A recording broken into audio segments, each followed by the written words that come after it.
Саламатсыздарбы?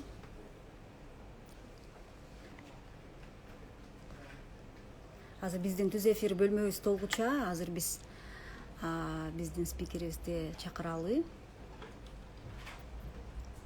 Бир аз күтүп турабыз, 1-2 мүнөт.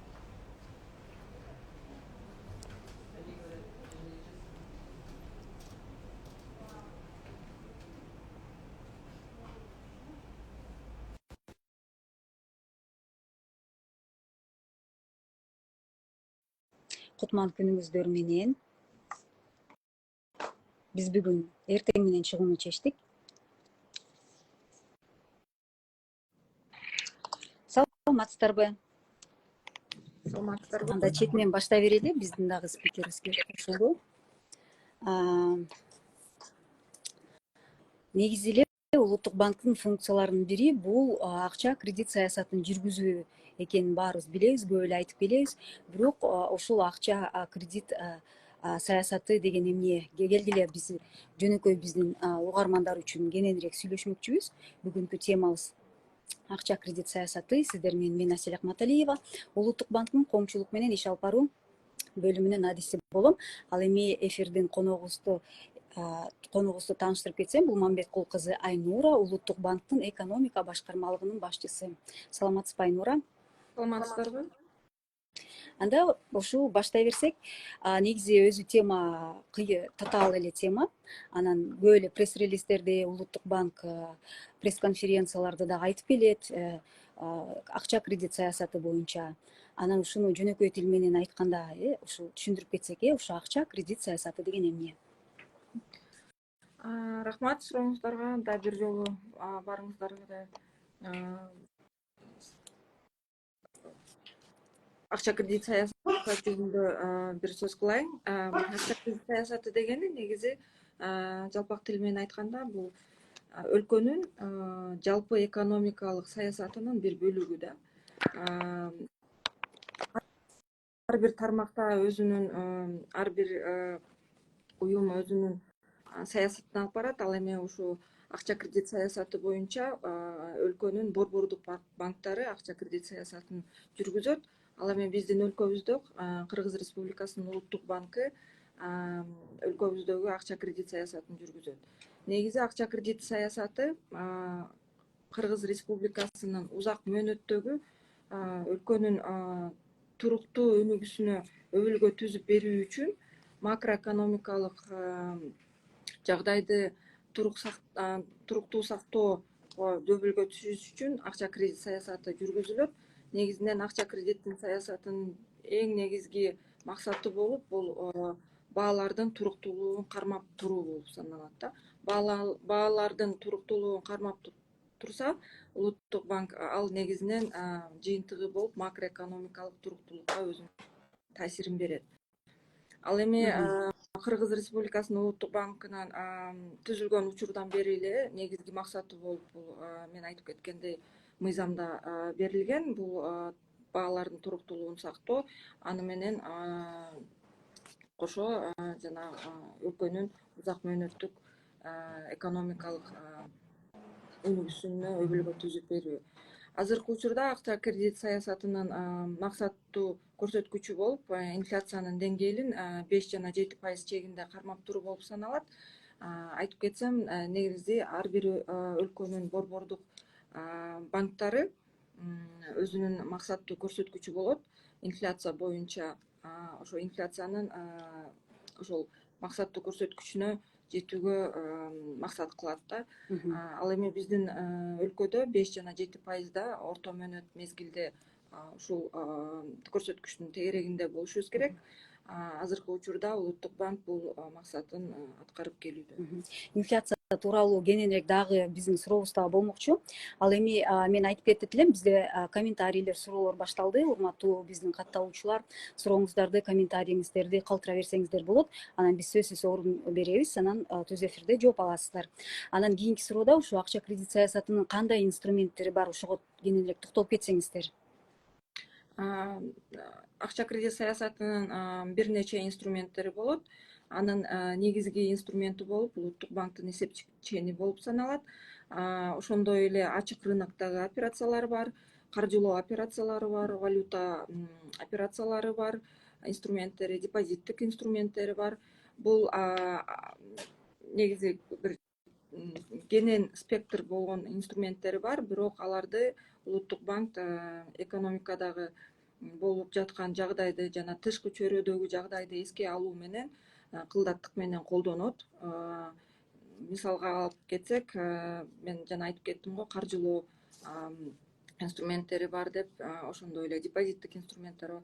Анын кайсынысын колдонуу жолун улуттук банк анализ жүргүзүп, мониторинг жүргүзүп, ошонун жыйынтыгы менен гана колдонот. Ал эми негизги инструменти катары биз эсептик ченди акча кредит саясатынын негизги инструменти деп караштырабыз. Ал улуттук банктын башкармасы тарабынан орнотулат. Анын орнотууда, бул чечимди кабыл алууда биз тышкы чөйрөдөгү азык түлүк товарлардагы, азык түлүк эмес товарлардагы жана дүйнөлүк ал жактагы жагдайларды эске алуу менен, ошондой эле тышкы геосаясий жагдайды да эске алуу менен, андан тышкары экономиканын ички факторлорун караган болсок, экономиканын өсүшүн, экономикадагы суроо талаптын, акча базасынын, акча массасынын көлөмүнүн азайып кетиши же көбөйүшүнө аларга кылдаттык менен анализ жүргүзүп, талдоолорду жүргүзүүнүн негизинде эсептик чендин өлчөмү орнотулат. Айнура айым, сиз айтып кеттиңиз да, ушу акча кредит саясатында негизги ушул эсептик чен. Ушул улуттук банк эсептик ченди кантип аныктайт жана анын максаты эмнеде? Негизги эсептик чен улуттук банктын эсептик чени акча кредит саясатынын негизги инструменти болуп саналгандыгына байланыштуу акча рыногундагы каражаттардын наркынын мындай ориентири болуп деп эсептейбиз. Эсептик ченин өлчөмүн инфляциянын факторлоруна жана Кыргыз Республикасынын макроэкономикасындагы чөйрөдөгү комплекстүү талдоонун негизинде кабыл алынат чечим. Бул жана мен айтып кеткендей, негизинен бул экономикадагы суроо талаптын, акча базасынын көлөмүнө жараша жана валюта рыногундагы жагдайдын натыйжасында бул эсептик чен колдонулат. Негизинен эсептик ченди орнотууда бул директивдүү улуттук банктын башкармасы тарабынан кабыл алынат. Ал кабыл алынганда бул өлчөм негизинен акча рыногу жана банктар аралык акча рынок деп коебуз. Ал жердеги акчалардын наркынын ориентири болуп эсептелинет. Ал өз учурунда андан кийинки этаптагы финансы рыногундагы жагдайга таасир берет. Ошентип бул жалпысынан экономикадагы суроо талаптын өлчөмүнө таасир берүү менен түпкү тегинде инфляцияга таасир бериши керек да. Мен жана жогоруда айтып кеттим, улуттук банктын негизги максаты бул инфляцияны кармап туруу, анын туруктуулугунда, баалардын туруктуулугун. Ал эми бул бир нерче чоң процесс болгондугуна байланыштуу эсептик чен бир трансмиссионный механизм деп коебуз. Анын ар бир этабын өтүп, анан кийин түпкү тегинде инфляциянын деңгээлине таасир берет. Өзүңүздөр билгендей, акыркы 2-3 жыл ичинде пандемиядан кийинки мезгил убактыгын караганда, андан кийин 22-жылы геосаясий факторлору күчөп кеткендигине байланыштуу өлкөбүздө гана эмес, жана бүткүл региондо жана бүткүл дүйнөдө инфляциялык басым жогорулап кеткен. Биздин өлкөдө мисалга алсак 16% чейин инфляциянын деңгээли 22-жылдын ичинде, 23-жылдын иштеринде орто эсеп менен ошого жеткен. Ал эми ошо кылдаттык акча кредит саясатын жүргүзгөндүгүнө байланыштуу азыркы учурда биз инфляциянын кыйла төмөндөшүн биз байкап турабыз. Азыркы учурда мен айтып кетсем, инфляциянын деңгээли 3,6%га 23-августка карата төмөндөгөн. Бул жакшы көрсөткүч. Биз жана мен айтып кеттим го, улуттук банктын максаттуу көрсөткүчү 5 жана 7% болсо, ал эми азыр болсо улуттук банктын политикасы саясатынын жыйынтыгы боюнча ошо жана жогоруда айтылган инструменттерди колдонуу аркылуу инфляциянын деңгээли кыйла төмөндөдө. Бирок ошого карабастан биз карап турабыз тышкы чөйрөдөгү факторлорду дагы деле болсо тышкы чөйрөдөгү факторлор ар кандай болууда. Ошондой эле региондогу өлкөлөрдү караган болсок, өнөктөш өлкөлөрдүн кээ бир өлкөлөрдө инфляциянын төмөндөшү байкалып турган болсо, ал эми ошол эле Казакстанда, Россияда инфляциялык басым жогору деңгээлде сакталып турат. Бул түздөн түз биздин экономикага тикээ жана кыйыр таасири бар болгонуна байланыштуу. Биз алардын экономикасына анализ жүргүзүп, анан алардын бизге болгон экономикабызга болгон таасирин баа берип, ошол эсептик ченди өлчөмүн Айнур айым, айтсаңыз, ошо улуттук банктын эсептик чени коммерциялык банктердагы кредиттердин баасына кантип таасирин тийгизет? Негизги эсептик ченди кабыл алууда бул биздин максаттуу көрсөткүчтүн деңгээлин эсепке алышыбыз керек. Анткени бул инфляция болуп эсептелинет биз үчүн. Ошо жана 5 жана 7% тегерегинде инфляцияны кармап туруу үчүн биз негизги эсептик ченди орнотобуз да. Бул биринчисинен. Экинчисинен, эсептик ченди жогорулатканда же төмөндөгөндө ал экономикадагы монетардык факторлордун таасирине тикээ таасир берет. Ошондой эле монетардык эмес факторлорго кыйыр таасир туруу болуп саналат да. Ал эми сиз айтып кеткен суроо боюнча, биз инфляция эсептик ченди өзгөрткөн мезгилде негизинен биринчи учурда банктар аралык акча рыногу деп коебуз. Ал жерге өзүнүн таасирин берет да. Азыркы учурда биз көрүп турабыз, мына апрель айынан бери биз эсептик ченди кылдаттык менен түшүрүп келатабыз. Ошого байланыштуу банктар аралык рынокто ставкалардын түшүүсү байкалууда. Ал өз учурунда ар бир өзүнүн бир мезгили болот, лаг деп коебуз, временной лаг. Бул временной лагдын өзүнүн таасирине байланыштуу мындан кийинки акча рыногунан кийинки этабы бул финансы рыногу деп коет. Бул депозиттер, кредиттер рыногунда өз таасирин бериши күтүлөт да. Негизинен акча рыногундагы жагдай бул банктардын өзүнүн ликвиддүүлүгү барбы, алардын кредиттик иши кандай жүргүзүлүп атат, депозиттик тарабында дагы иши кандай жүргүзүлүп атканына байланыштуу банктардын бул рыноктук механизм да, ошол рыноктук механизм бул өзүнүн механизм аркылуу улуттук банктын чечимдерине мындай орусча айтканда приспосабливается да. И эсептик чендин бул негизи ориентир болуп эсептелинет да. Негизи Айнур айым, ушул процент пайыздыкка токтолуп кетсек да, бизде катталуучулардан көп суроо болуп атат, так ушул пайыздар боюнча да. Анан ушуну окуй кетсең, ушуларга орун берип, ТХ 7%терди эмнеге азайтпайсыздар дейт. Дагы бир суроо Айгүл 56 элеки. Саламатсыздарбы? Улуттук банктын пайыздык чени коммерциялык банктардан кыйла төмөн экен. 9% деп турат. Мен силерден кредит алсам болобу дейт. Ушуга жооп берсеңиз. Акыркы суроодон баштайын. Негизи улуттук банк юридикалык жактар менен иш алып барат. Бул коммерческий банктар деп коебуз. Коммерциялык банктар менен иш алып барат. Ал эми жеке жактар менен иштерди коммерциялык банктар алып барат да. Улуттук банк өзүнүн кредиттик механизмдер аркылуу коммерциялык банктар менен гана иштейт. Ал эми жеке жактар бул коммерциялык банктар менен иштеш керек. Улуттук банк жеке жактарга кредит каржылоолорду бере албайт да. Бул мыйзамда жазылган. Негизги максат улуттук банкты бул баанын туруктуулугун кармап туруу болуп эсептелинет. Ошого байланыштуу биз өзүбүздүн саясатыбызды жүргүзөбүз. Ал эми жана суроо болбоду, улуттук банктын эсептик чени 9% болуп атат. Ал эми кредиттик уюмдардын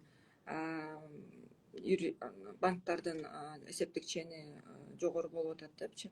Мындай айтып кетмекчимин да, бул эсептик чен 2 жыл мурун 13%, 14%дын деңгээлинде болгон, азыркы учурда 9%га чейин түшүрүлдү. Бул түшүрүлгөндүн себеби азыркы учурда экономиканын ичинде инфляциялык басым төмөндөп, инфляциянын деңгээли түшүүдө болуп атат. Ушуга байланыштуу эсептик чен кабыл алынат. Ал эми коммерциялык банктар дагы эсептик проценттик ставкалар деп коет. Алар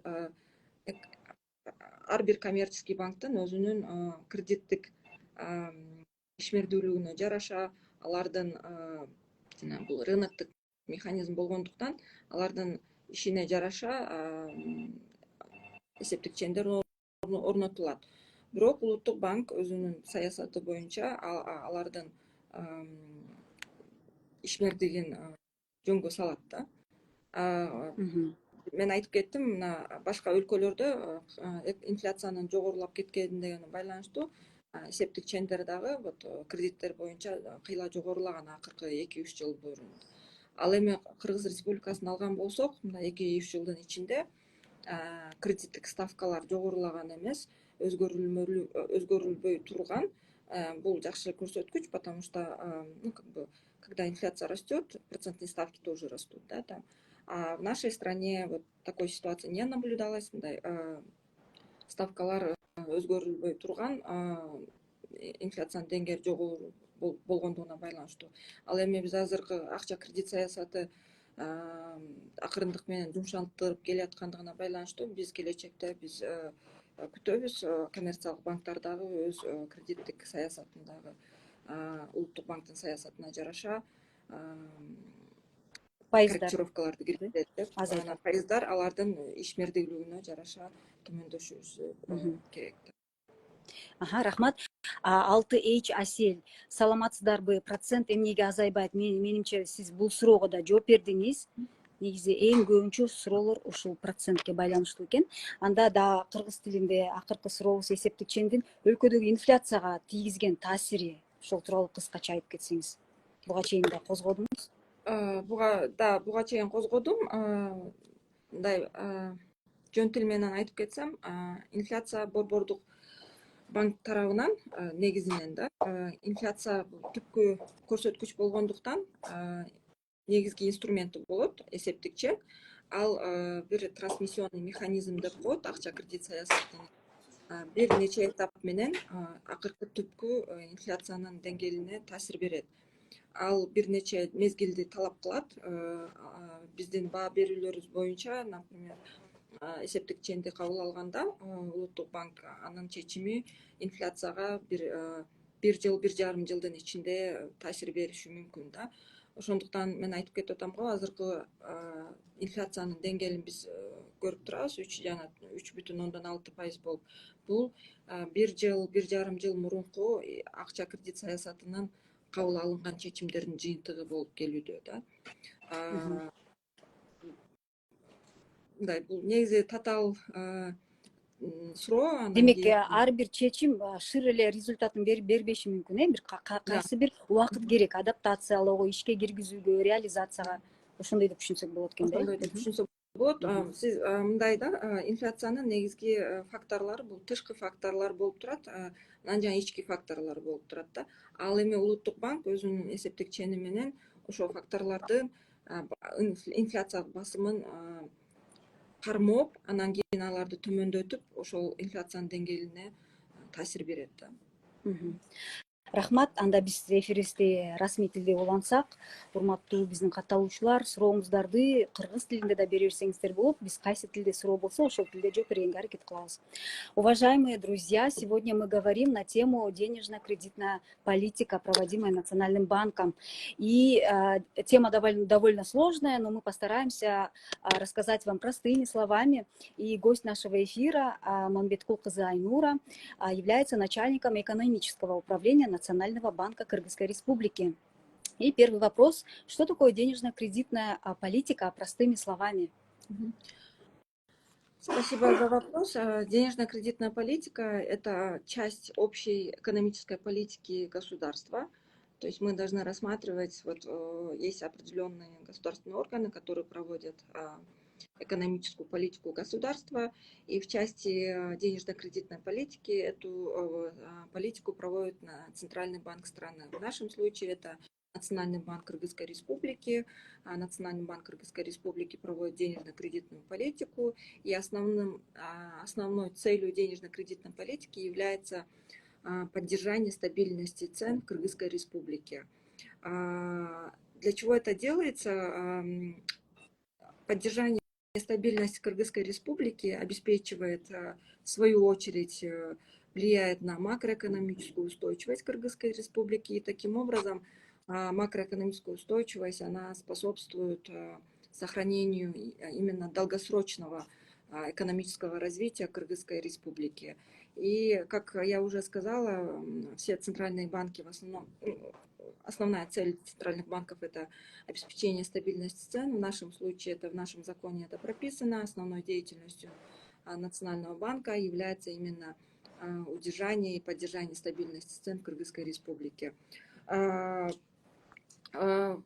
Целевым показателем по инфляции в Кыргызской Республике является именно удержание уровня инфляции в пределах 5-7% в среднесрочном периоде.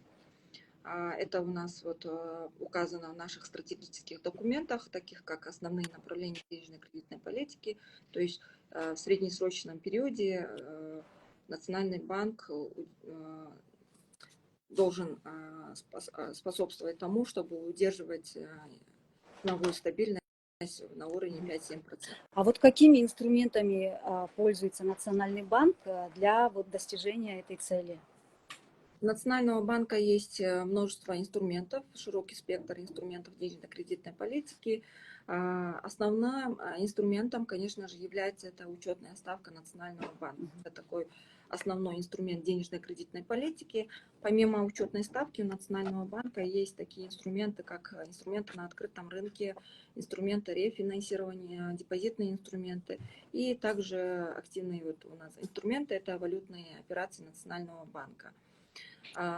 Комбинация или применение определенных инструментов зависит от того, какова ситуация на денежном рынке, какова ситуация на финансовом рынке и в целом в экономике Кыргызской Республики.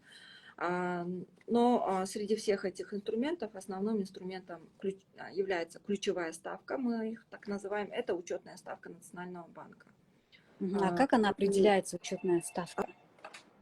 Учетная ставка Национального банка, она определяется директивно решением правления Национального банка, но при установлении учетной ставки Национального банка принимается во внимание множество факторов. Это в первую очередь экономический анализ, это комплексный анализ экономики. Туда входят внутренние факторы, анализ внутренних факторов, которые способствуют развитию экономики или определенным факторам, которые происходят в экономике.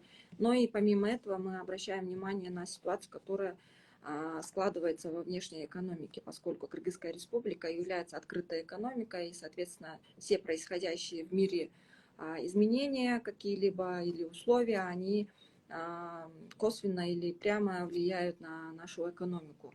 Соответственно, мы проводим анализ отдельных стран, отдельных финансовых рынков, и в том числе и мы проводим анализ ситуации на мировых рынках продовольствия, сырьевых товаров. Соответственно, этот анализ входит как бы в общий наш прогноз, наши макроэкономические анализы, на базе которого мы принимаем решения по учетной ставке.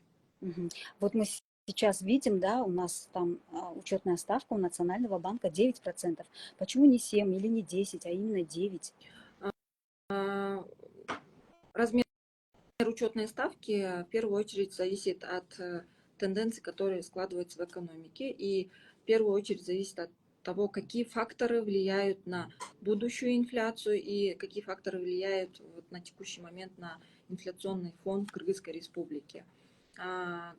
Денежно-кредитная политика Национального банка, она является ориентированной на перспективу, и, соответственно, мы смотрим, какая будет именно инфляция в будущем периоде. и какие условия на это влияют в будущем периоде. И, соответственно, анализ этих факторов показывает нам, что сейчас на данный момент учетная ставка как бы, ориентирована на уровне 9%. Здесь я хотела бы отметить, что учетная ставка Национального банка, решение принимается в течение года 8 раз. График учетной ставки, когда, в какой момент рассматривается, он размещен на сайте Национального банка.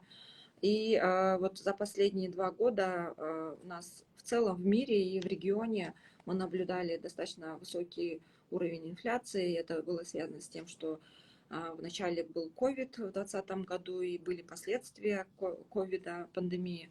В последующем, в 2022 году мы наблюдали, что геополитические факторы усилились в регионе и в мире, и это способствовало тому, что в целом в регионе и в мире инфляционные процессы, они усилились. И, соответственно, поскольку мы являемся открытой экономикой, в Кыргызской республике тоже инфляционное давление, оно было повышенное. В 2022-2023 годах у нас уровень инфляции достигал 16%, и это было связано с тем, что в основном это были увеличены цены на импортируемые товары. И в зависимости, поскольку такая ситуация складывалась, Национальный банк еще ранее принимала такие решения в части денежно-кредитной политики, то есть устанавливал учетную ставку на уровне 14%, это было в марте 2022 года. Позже, в течение 2023 года, учетная ставка была снижена, она удерживалась на уровне 13%. И поскольку мы сейчас уже видим, что инфляционные процессы, они снижаются, уровень инфляции замедляется, на данный момент мы наблюдаем уровень инфляции на уровне 3,6%, это по состоянию на 23 августа текущего года. Соответственно, мы видим, что инфляционные процессы, они снижаются, и учетная ставка была снижена с 13% до 9%. И мы вот как вот, будем наблюдать ситуацию, да. Я хочу сказать, вот как, да. как вот именно размер учетной ставки влияет на кредиты в коммерческих банках? Уровень, на самом деле, учетная ставка Национального банка является таким своего рода ориентиром ставок, стоимости денег в экономике и влияет на ставки и в целом на инфляцию посредством определенных процессов. То есть это такой процесс, который занимает определенное время, это называется временной лаг. То есть принятые сегодня решения, они влияют в целом на ставки или на инфляцию в течение определенного времени. По нашим оценкам это занимает от 1 до 1,5 года. И в первую очередь, когда мы принимаем решение по учетной ставке, эти ставки, наша ставка, она влияет, то есть и становится таким ориентиром для денежного рынка, межбанковского денежного рынка. И мы сейчас видим, что поскольку мы с апреля начали процесс смягчения денежно-кредитной политики постепенно, учетная ставка была снижена до 11%, потом до 9%. И мы видим, что на межбанковском рынке, это рынок, когда между банками идет этот рынок, там мы видим, что ставки, они постепенно снижаются. Это занимает определенный, такой процесс, который называется оно имеет свое название, трансмиссионный механизм денежно-кредитной политики. В свою очередь, денежный рынок, он должен способствовать на конечные ставки, это рынок депозитов и кредитов, и в последующем это должно отражаться на объемах спроса и предложения в целом в экономике. Соответственно, в конечном итоге это влияет на уровень инфляции в стране. Вот как раз у нас в кыргызском эфире было много вопросов на тему процентных ставок. И у нас подписчик спрашивал ТХG7 про процентные ставки, что нужно снижать процентные ставки. И он говорит, я байгөп 30%. 30% это очень много. Это действительно так, да? Здесь нужно различать, по каким именно сегменту эти ставки сформированы. Да? Если смотреть по кредитным ставкам коммерческих банков, то среднее значение среднеизвешенная ставка по кредитам составляет около 18%. Это среднеизвешенная ставка. Да? То есть, естественно, есть кредитный портфель, который делится на различные сегменты. Это кредиты в сельском хозяйстве, потребительские кредиты, там, кредиты, которые выдаются для других целей, да, для промышленности, для торговли и так далее. Да, и везде ставки, они, естественно, различные. Да. Самая высокая, из всех вот этих сегментов ставка, она, конечно, вот в сегменте потребительского рынка, да, потребительских кредитов. Это те кредиты, которые даются на потребление. Этому есть свое экономическое обоснование, но если смотреть на ставки среднеизвешенные, на которые мы ориентируемся, агрегированные данные, то это вот в данный момент около 18% как бы сформировано. Здесь нужно еще различать по каким валютам. Да? Есть кредиты в нацвалюте, есть кредиты в инвалюте, поэтому как-то вот говорить о том, что сейчас у нас ставка около 30%, это немножко как бы нужно как бы здесь различать. Анализировать. Да, анализировать. И здесь я хотела бы отметить, что в целом в мире, поскольку инфляционные процессы они усилились за последние 2 года, 3 года, процентные ставки во всех странах мира, они росли достаточно высокими темпами. Что касается Кыргызской республики, здесь необходимо отметить, что в целом кредитование растет достаточно большими темпами. Реальный сектор экономики хорошо кредитуется. Мы видим, что кредитование идет практически по всем секторам экономики. Главным образом это вот потребительские кредиты, это кредиты, которые направлены на сегмент транспорта, строительства, сельского хозяйства тоже кредитуются активно.